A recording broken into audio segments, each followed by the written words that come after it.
Hello. In this little video we will look at some of the advanced features of FreeCAD 0.17. We're gonna use FreeCAD 13.522 on Windows 64.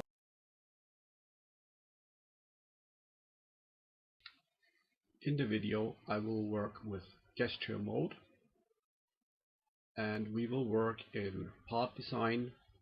We will deal with things like a master sketch, with Shapebinders, with Datum geometry, and specifically in this video I'm going to deal with referenced geometry, where you use formulas to get the geometry from a different sketch.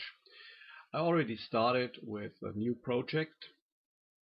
I'm creating a body and I'm going to create a sketch. We're going to work in the XY plane, which is looking from the top. In this video I assume you are already fit with the basic functions of part design.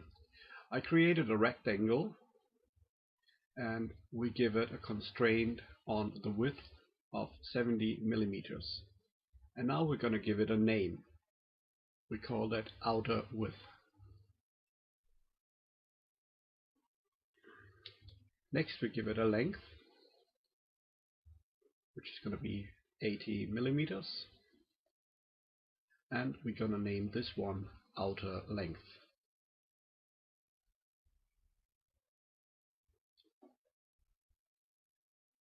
So that's our basic rectangle. And just to have it centered, we're using a symmetry constraint at the diagonal length.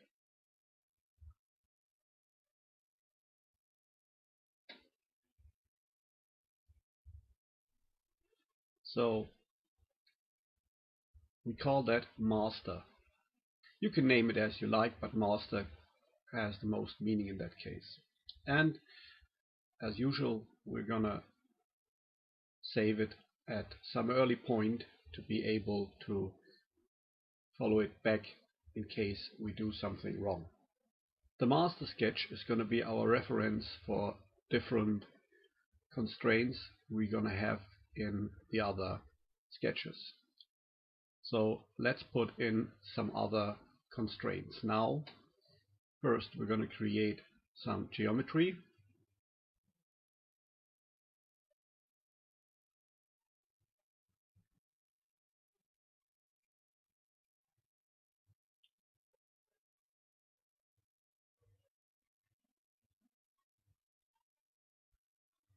I'm creating a line. I'm not creating it directly auto constrained. This one's going to be auto constrained. So as you see, if you move it close to be vertical, it will automatically constrain to vertical. And this one we constrain by selecting the is vertical afterwards. To have these two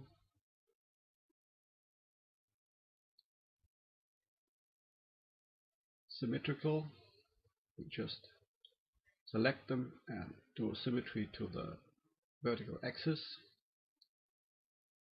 Now another horizontal distance, 45 millimeters.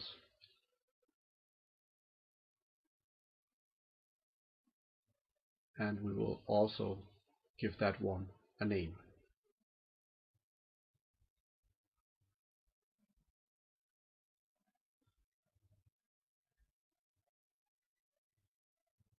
Distance holds horizontally.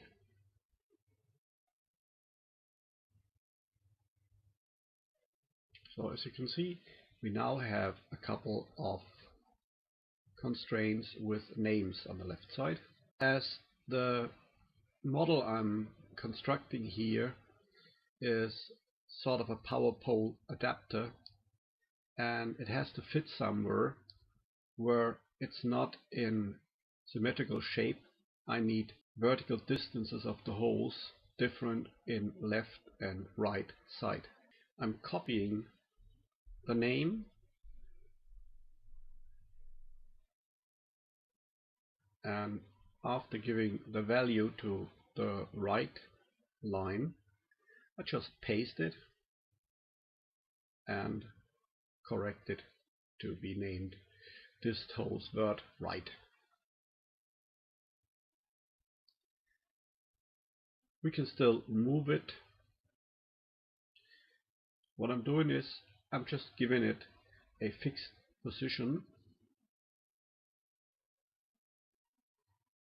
which is 22 millimeters above the horizontal axis.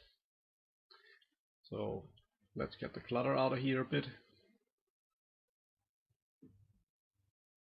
and just start the next element, which is going to be one of the holes.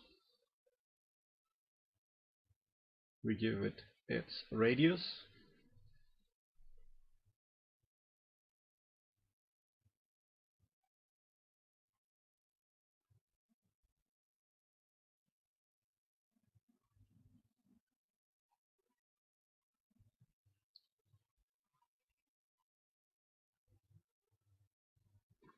that's fix hole radius, which is going to be one of the holes we're going to use to fix this object to its base plate, which is an old server power supply. And the object is gonna have a height also, which we define as 25 millimeters, and we also give that one a name, total height. I just put this constraint somewhere to have a reference later on when it's about padding the first real sketch. We do the same with two other height values we will use for the hole's countersink and for the hole's height above ground, which you're going to see later what that's going to be. Then I just put in another radius, which is going to be the outer width of our fixing hole. That's going to be with a 5 millimeters radius, calling it hole diameter large.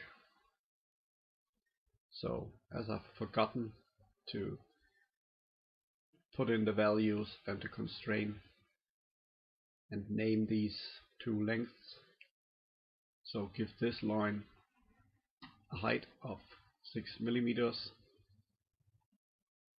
and I'm naming it countersink depth. And this one is going to be a clearance height above the mounting plate of 15 millimeters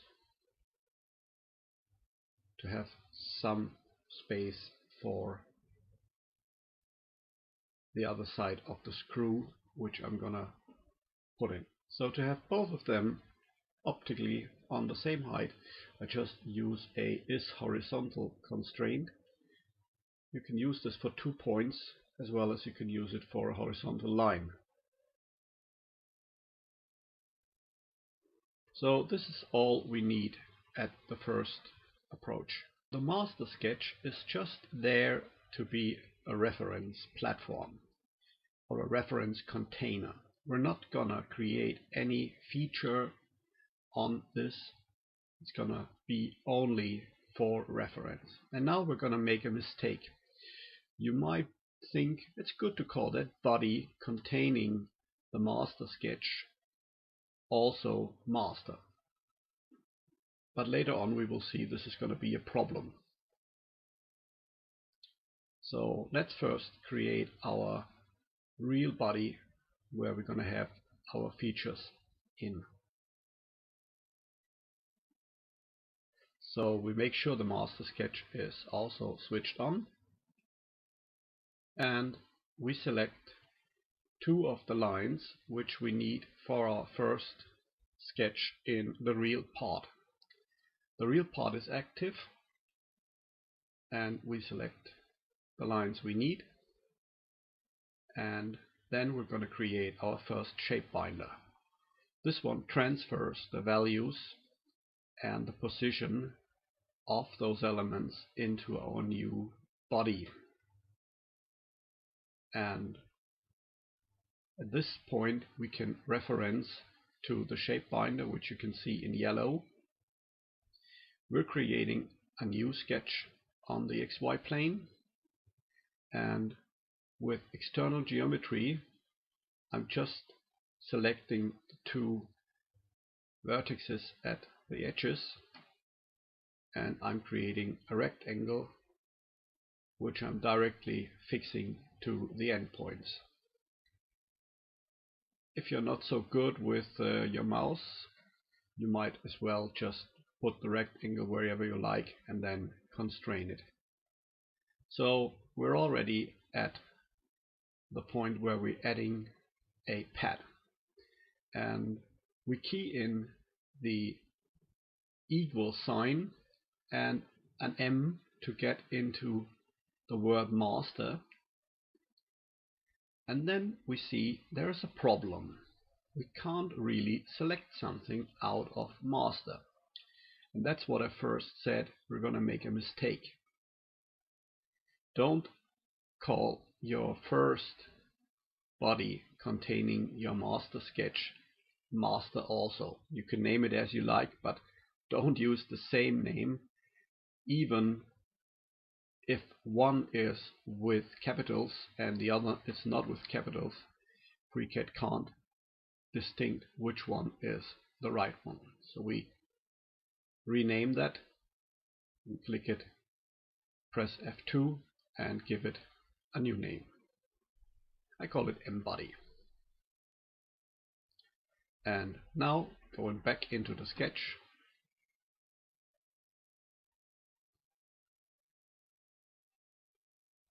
again to reference, we start with the equal sign. We type in an M, that brings up the menu, and I try to do it on the body level, but that will not work. So even if I put in the whole name, it doesn't work. It will only work with the names of the sketches. So after typing in master or clicking on master, I type in a C, which brings up the list of the existing constraints. I select the total height constraint, and we will now have a 25 millimeters high pad. We go to the three-dimensional view.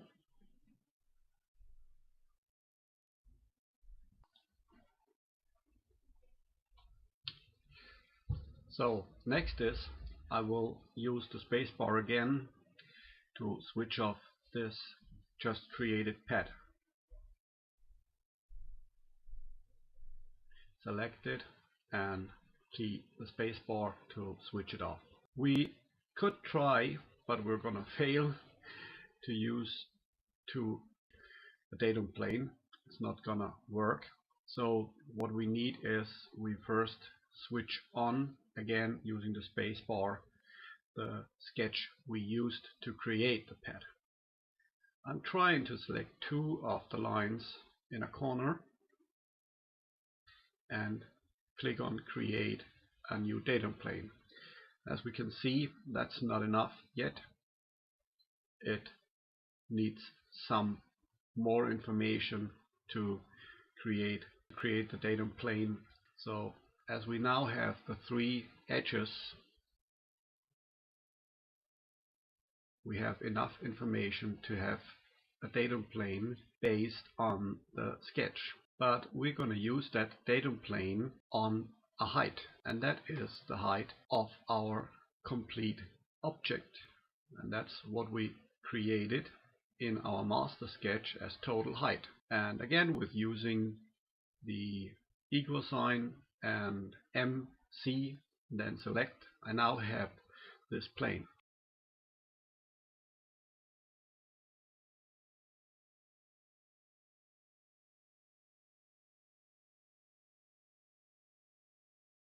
And I call this the upper plane.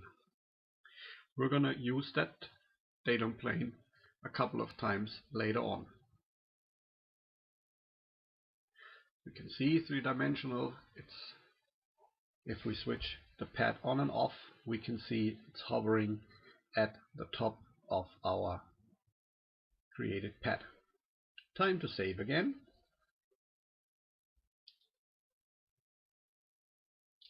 We select our upper plane now and create a sketch on it.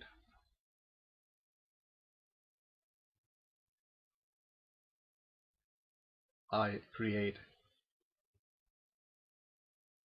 a few circles. I'm not going to reference them somewhere or constrain them at this time. I just create them and I close them. And I just want to see, will it work to create a pocket? Yes, it's gonna work, and we are at the right side of our datum plane. Sometimes you will have problems depending on how you create the datum plane, because it might be just flipped by 180 degrees and you need to create your pads in the opposite direction. So back in the sketch, we make the circles equal, and I will now reference with the equal sign, with an M, with a C, and some clicks.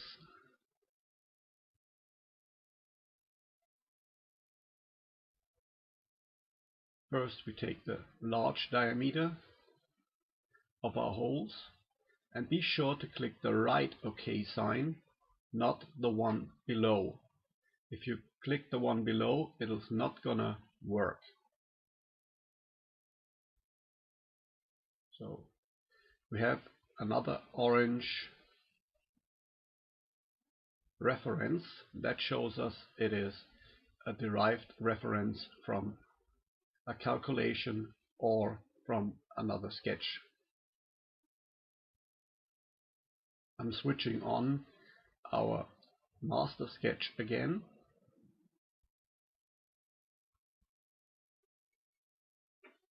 I switch off the upper plane.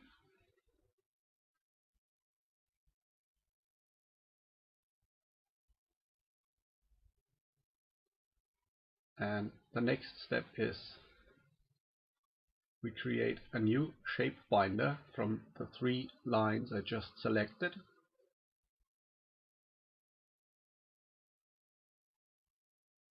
We give this one a name.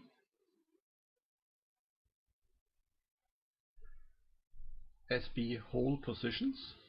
SB is a short for Shapebinder. Hole positions fixing, that's the whole name I'm giving it. We can switch the master off again. Always be sure to switch off what you don't need, because sometimes you click something and you create circle references or something unwanted if you click the wrong thing. So back in our sketch,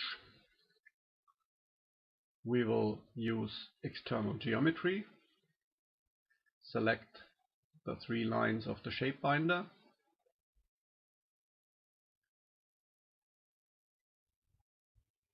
and constrain our circles to the vertices of these 3 lines.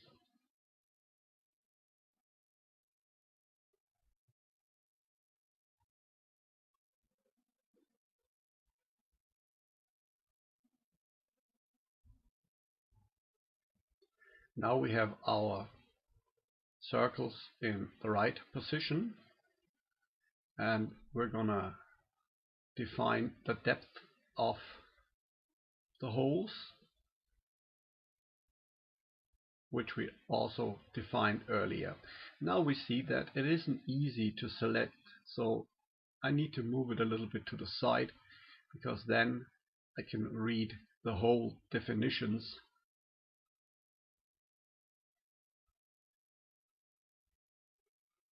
Countersink depth.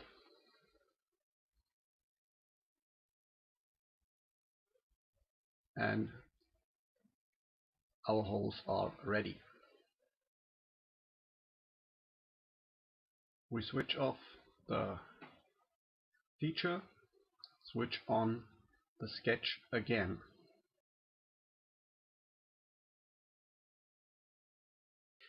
We select one of the circles. The reason is I'm now going to create a new datum plane, which I then will move down to the same height as the countersink was created a few seconds ago.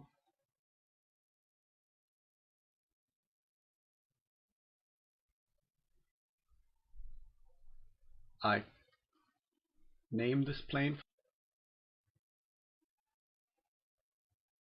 to countersink plane.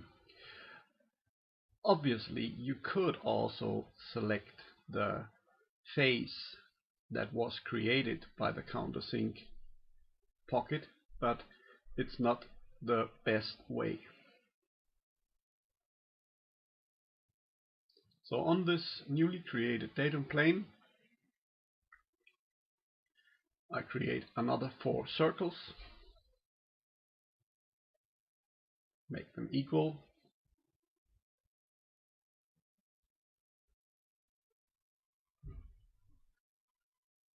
and constrain them to the 4 vertex points of our Shapebinder.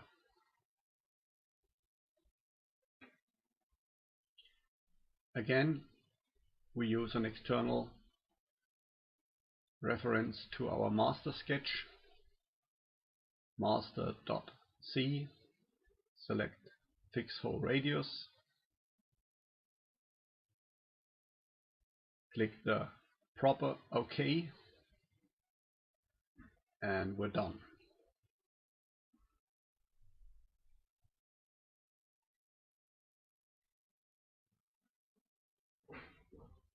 So our countersink plane still is at the height of the top of the pad, and we just move it downwards C,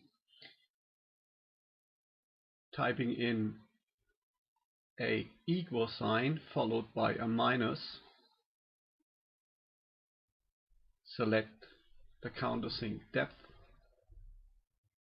and voila, our datum plane is now at the same level as our pockets ended.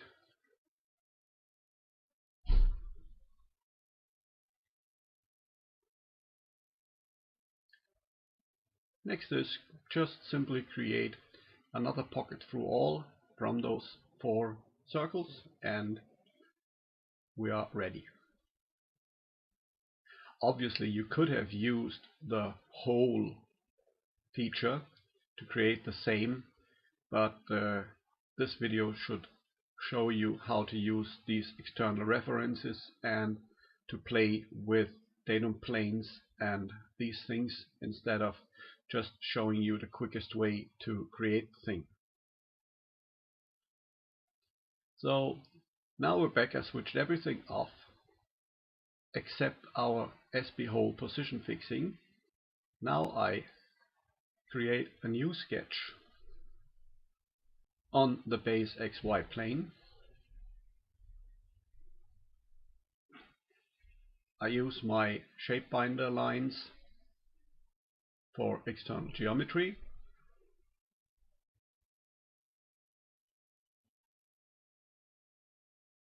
Create another 4 circles.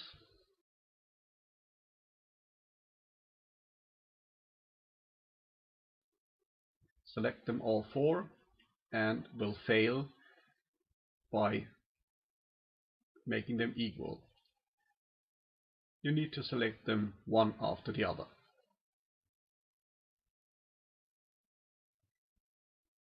And then you can make them equal.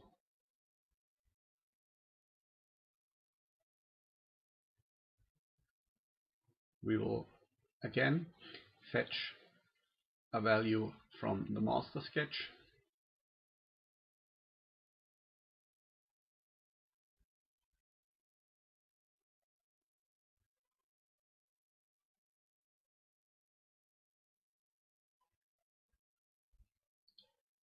This is going to be the large diameter, and we will add a little bit to it to make this hole a little bit bigger. I will add 1 millimeter to the radius, and you can see in red it doesn't want that. It needs millimeter to know what I'm talking about. You might probably use inch when you are working with imperial measurements. We just constrain those 4 circles on the vertices,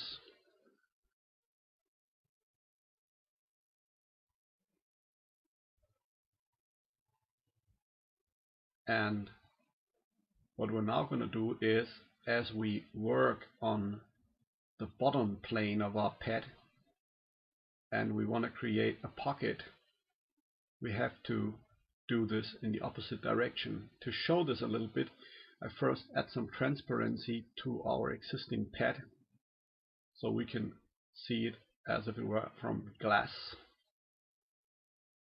Now we can see the inside, and if we now create a pocket on our sketch, we can see if we switch to reversed, it will move the pocket upwards.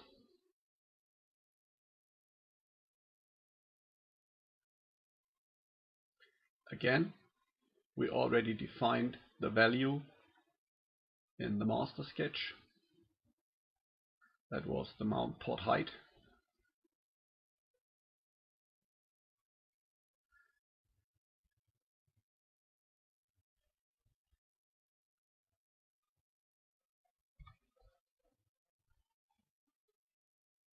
And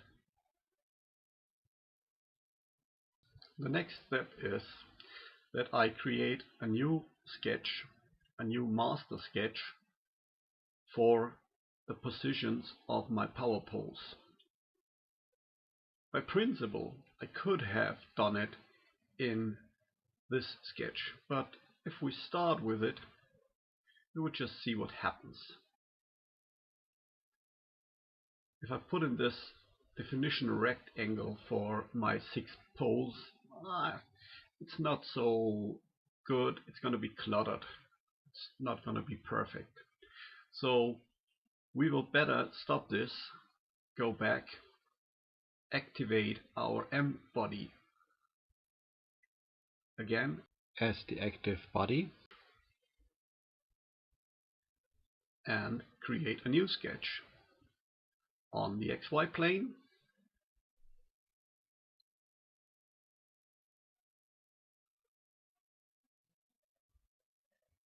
We want to have some external geometry from our first master sketch.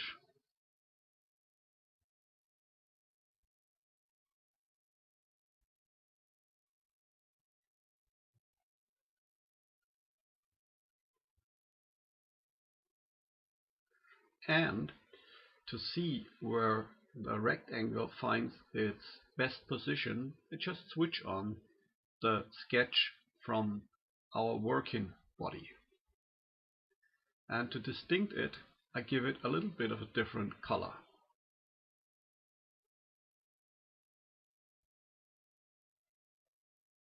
So this gives me the possibility, when I now create my rectangle, to see the position where it fits best.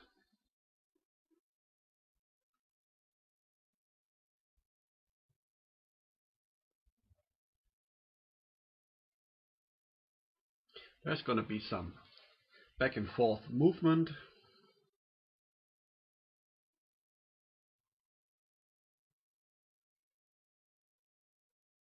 the second rectangle defines the remaining points, because as I said, I want to have 6 poles. So I put in some circles. In this moment I made a mistake which I'm going to correct. This is one mistake.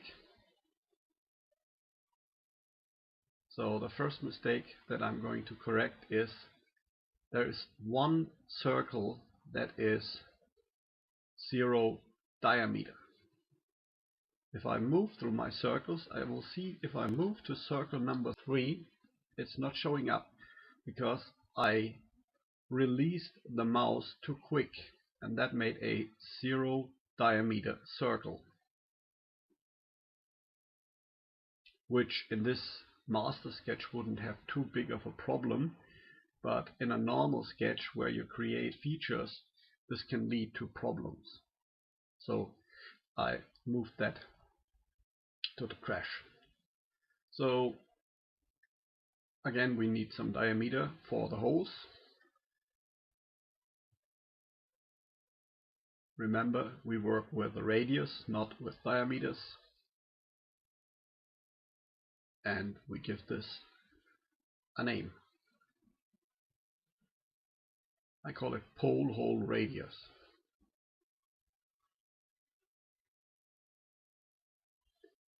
So we have this line, and I want to make sure that the middle line is at half of the length. So I define this length. I just give it some approximate value. I key in pole rect length, and now there will be the tricky thing. I take the distance between these 2 points. I want to take the length directly from this sketch. I type C for constraints. I get pole rect length divided by 2. Don't need to key in the millimeters this time. The unit won't change. So I've got the length, and I move it around a little bit to find the best position.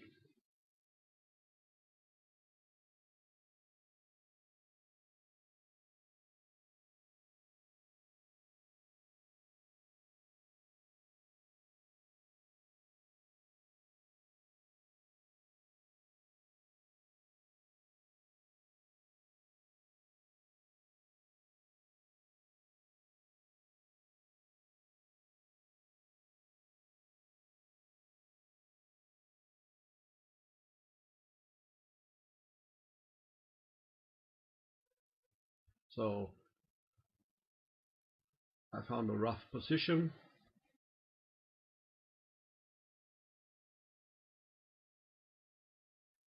Taking away the clutter a little bit. The only thing is that at the top the position isn't very good. It's too close to the edge. So I simply go back to my first sketch.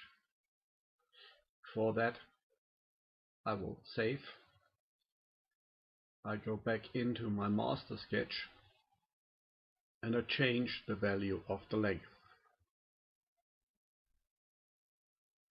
Just adding 5 millimeters, and after that change we will see that our construction has taken the new values. Everything is still intact, no problems have occurred.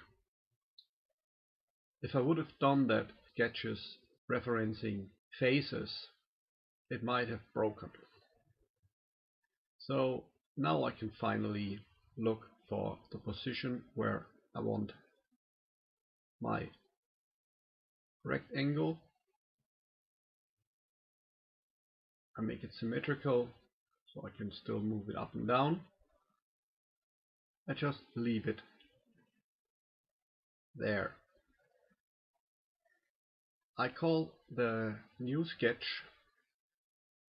pole holes.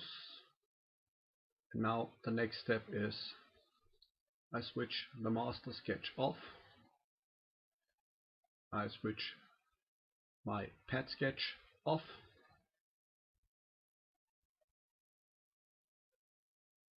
And we create a Shapebinder after first selecting part 1 and making it the active part. So while we are in our real body, we select these lines from our pole holes sketch, create a Shapebinder that has these edges. We give it a name, SB pole holes. We switch the sketch off. Don't forget to switch off the sketches, because if you later on select external geometry, you might not be able to select your Shapebinder, because it will probably be covered by the lines from the sketch which you can't select. So I selected my lines, and that gives me the position for my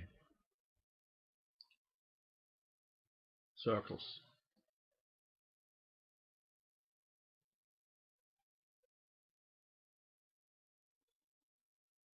Again, select one after the other, make them equal. We switch on to coincidence mode and just select each circle and one of the vertices where it ends up.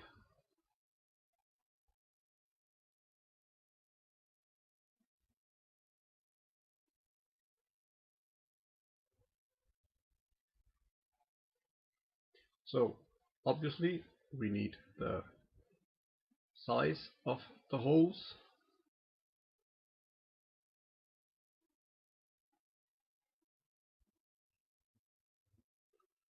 and we grab that from our pole holes sketch.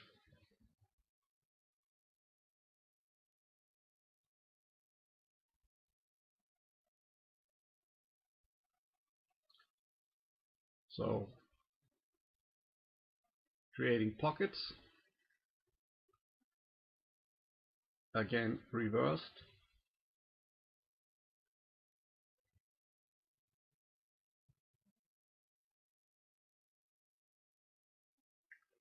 Through all, that gives us our 6 holes for my power poles. The next step is that the structure should be hollow at the bottom, because there will be cables and nuts.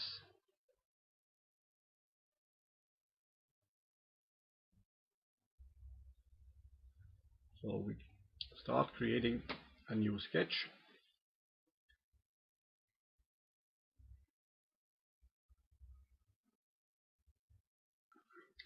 So we create a bunch of holes. First I created 6 of them,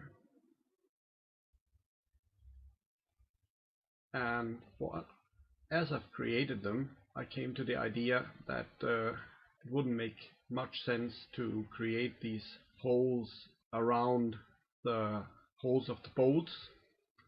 So I'm just taking away 2 of them again, and I will be using 4 of them with an equal size.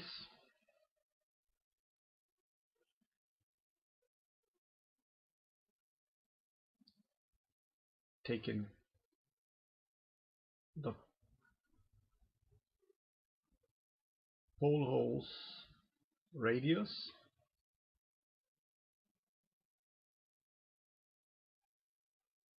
and I will put them on 4 of our vertices from the Shapebinder, upper and lower line.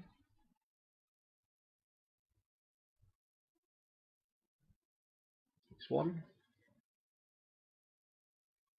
2, 3, and number 4.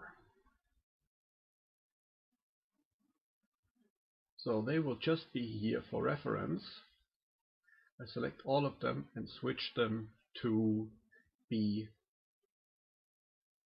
helping geometry. Make sure you only select the right things. I switched back to normal geometry mode and create a rectangle.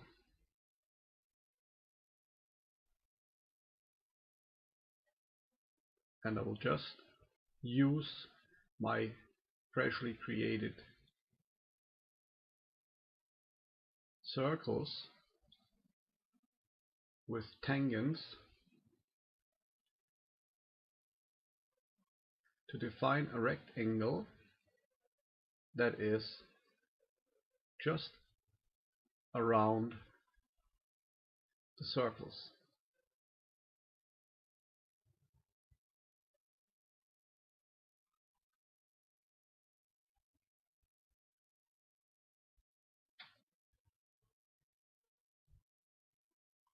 During doing that, I came to the idea it might be better to create another rectangle which is a little bit bigger. So as we can't say make a tangent 3 millimeters away, I switched the lines back to construction mode, created a new rectangle, and will define how far this rectangle is away from the inner rectangle.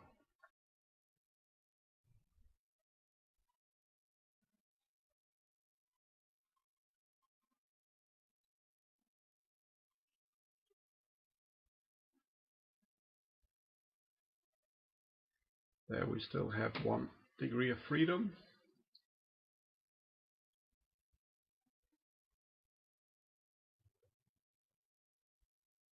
And I'm going to solve this with a symmetry constraint.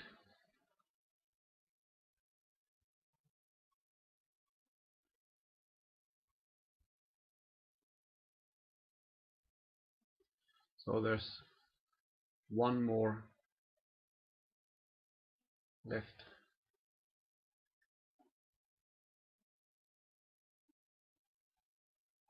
I'm doing this with a vertical distance.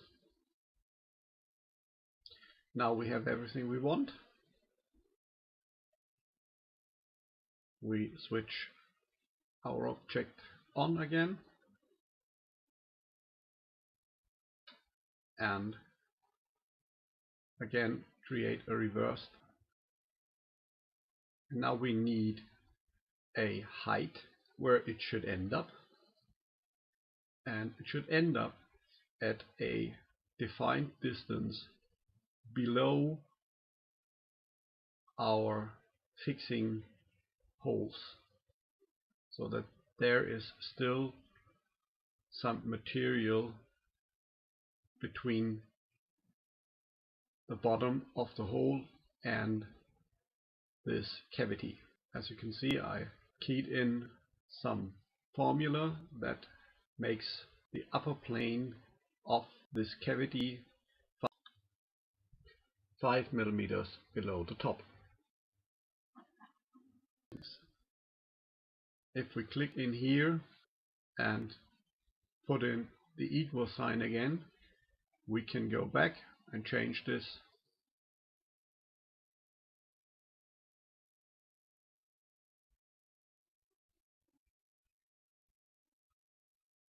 have a look at how it looks. We switch off our Shapebinder.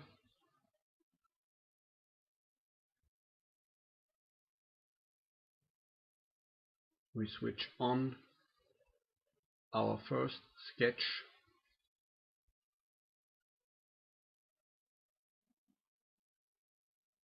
which is the outline of our block. I want to create another plane for creating a pocket where my cables go through. As you can see, I'm selecting the front edge of our pad, and I added a plane which I'm rotating to the 90 degrees position.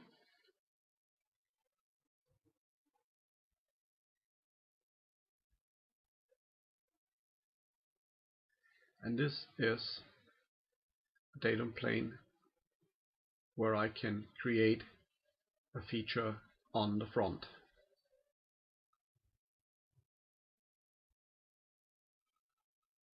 We name it DP front face and we create a sketch.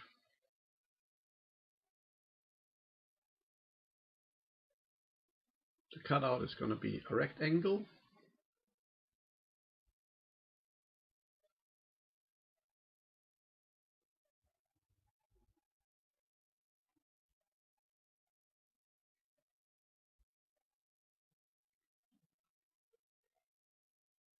We have to reverse it because the plane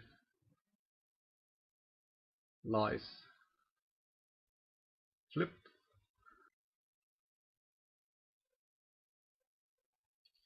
We switch off our plane because now we need some reference for our rectangle so it has the proper size. And this reference comes from the newly created cavity, but the problem is it's not on a coplanar face, so we can't use it as it is. To transform the length of this edge into our new sketch using datum geometry, I'm using datum points because a datum point can be coplanar to any other sketch other than a datum line or a datum plane. So I've taken the vertices at this line's extents, created two datum points, go back into my sketch, and now it's a bit tricky to select those points.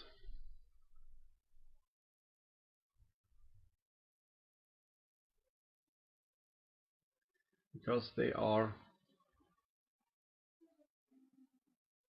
behind other elements. So to be able to select these points, I first have to switch off the interfering geometry.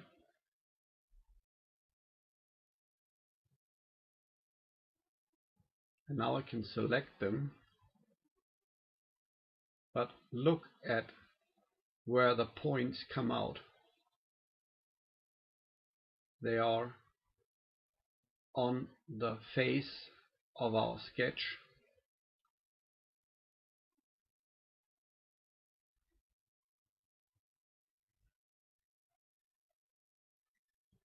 So they don't switch to red color themselves. They create new red dots on the plane of our sketch.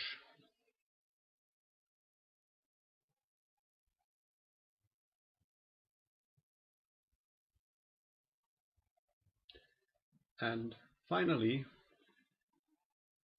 after selecting the proper view,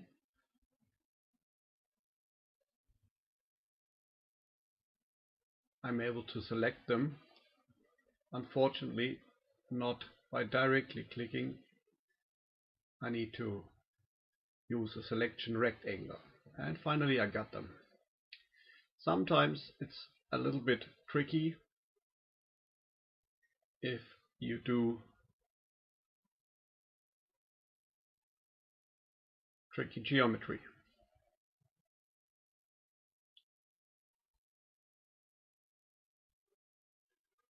So we can now close the sketch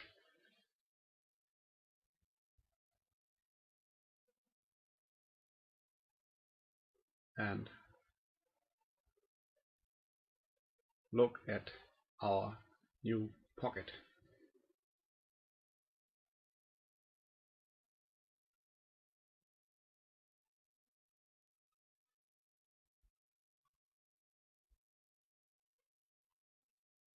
So finally I want to have this pocket at the same height as the cavity is.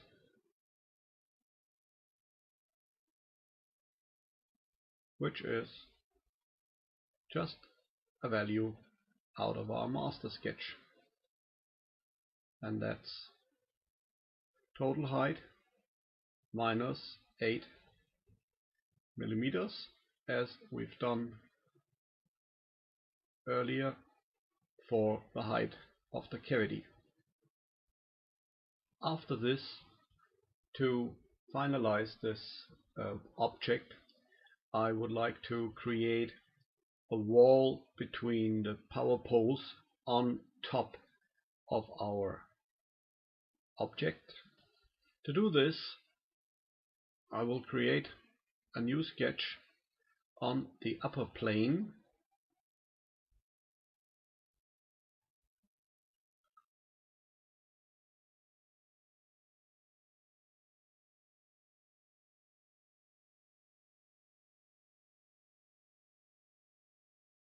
First, I just draft a rectangle into the new sketch, then switch on the master sketch, switch off the pocket,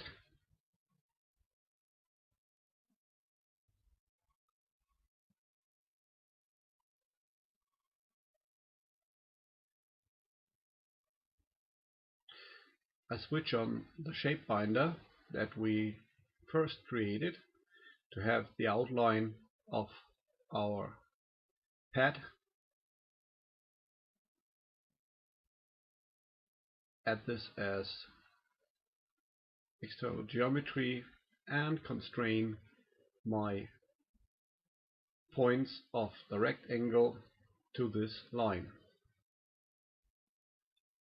Then I define a size for the wall, 2 millimeters.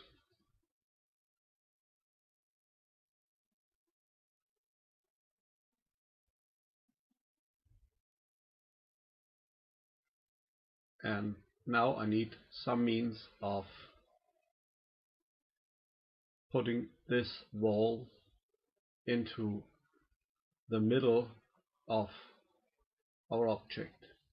I do this by creating a point, a datum point, at the center of the line. And then I can use that point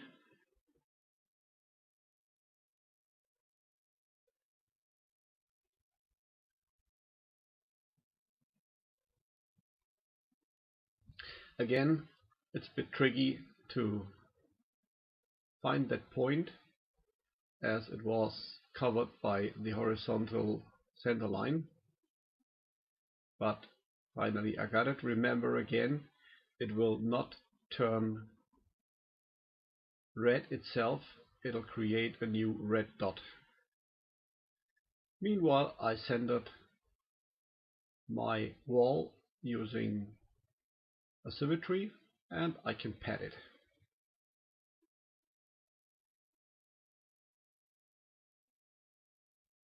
So I'm satisfied with 10 millimeters here. We will save.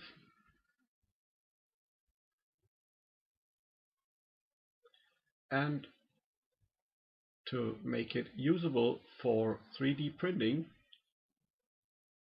I create a mesh from it. Create mesh from shape in the mesh workbench. Using standard, I'm switching off my original construction, Shapebinder and stuff, and I now have a rendered mesh that I can use for a 3D print.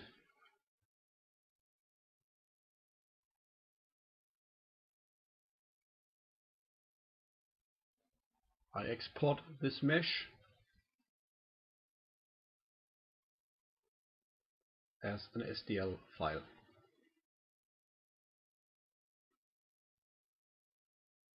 Thanks for watching it, and look forward to more interesting videos about FreeCAD.